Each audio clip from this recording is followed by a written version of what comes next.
Hi, I'm Buster. I'm a Palestinian Arab Muslim who loves comic books and superheroes. I just saw James Gunn's new Superman movie, and I personally loved it a lot. I liked how this fantastical comic book universe felt lived in from moment one with so many pre-established concepts and heroes. A lot of the humor worked for me, and I enjoyed seeing a Superman that was able to balance the inner conflict of an alien immigrant and the hopeful charm of a good citizen without either side becoming too overbearing or tired. However, since that first teaser trailer dropped, there was an element that was a bit concerning to me and various others going into the film, and that was a Europe versus Middle East conflict subplot. Now, both sides of the conflict were presented with fake comic book names and aesthetics, but with more attention on the Israel genocide of Palestine than ever before. A lot of people were color-tugging at this plotline when presented with it. Now, James Gunn has stated he began writing and conceptualizing the movie in 2022 and was thinking of general war conflicts when writing this plot. As for most Western folks, it wasn't until October of 2023 when the Israel-Palestine conflict became more of a talking point among politicians and people. Even though, as various Arabs and Muslims like me know, this war has been going on for years. Only with the widespread adoption of the internet and Israel's increased attacks that more people are aware of it now than ever before. While there were a lot of other stuff I was really interested going into this movie, I was thinking about that war subplot a lot when I walked into my screening, and I walked out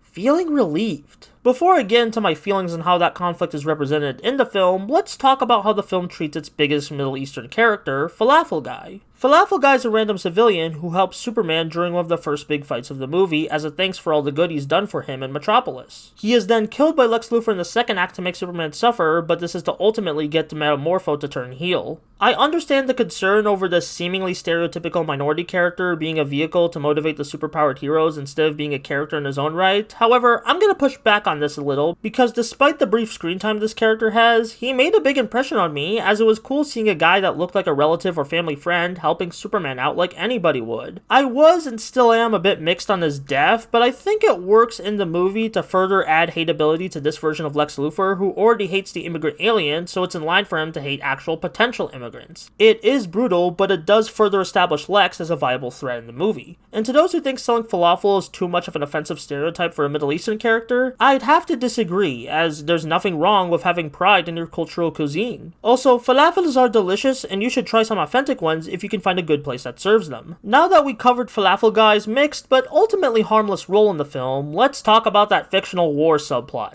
Despite Gunn denying that he was not thinking about Israel and Palestine while writing this film, I couldn't help but see the parallels between what this film showed me and what was going on in reality. And I get for some people it hits a bit too close to home, but something we often forget about superhero stories is that they're often written to be an inspirational power fantasy. Whether you like that is up to you, but it is a core aspect of the superhero genre from its modern inception. So when I see the Justice Gang save that kid and those Middle Eastern people from war with a deadly European army, I don't cynically scoff and find it unrealistic that the heroes came just in time to save innocents. I find it empowering and hopeful. These heroes have great godlike powers to help humanity and use it for good, and I want to see that in the world. It may be unrealistic to some, but it's a superhero fantasy story. Can I just have a moment where the good guys win? Superman and the DC catalog of heroes are the ultimate power fantasy of kindness and justice, so I appreciate that power fantasy being updated to modern times in my history. I get the knee-jerk reaction seeing a Middle Eastern war in a modern Hollywood movie directed by a white guy, but regardless, I'm glad Gunn tried to depict such events with earnest gravitas. In the coming weeks, there's going to be a bunch more people educated on these topics than me out there who are going to talk about this movie, and I encourage you to seek out more Middle Eastern, Arab, and Islamic perspectives on these aspects of James Gunn's Superman. But for now, I think I made it clear that I personally was not offended by this movie's loose depiction of the Middle East or its people. It's not and never was gonna be a perfect depiction. I think having at least one Middle Eastern hero or even a Daily Planet journalist in the movie might have helped being the white savior allegations, but sadly the only major one I can think of from DC's lineup is the Green Lantern Simon Baz,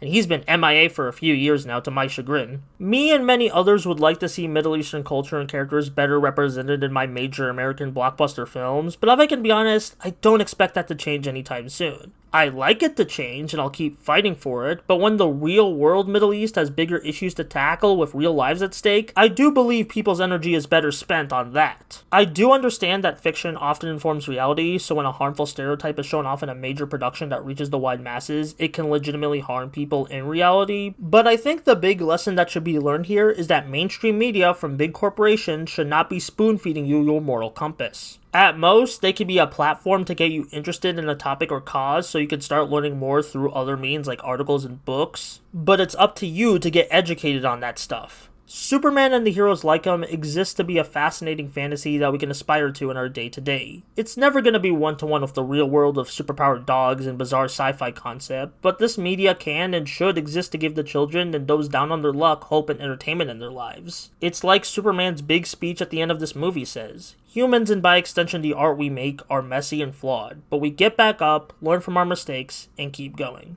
Thanks for watching. Free Palestine.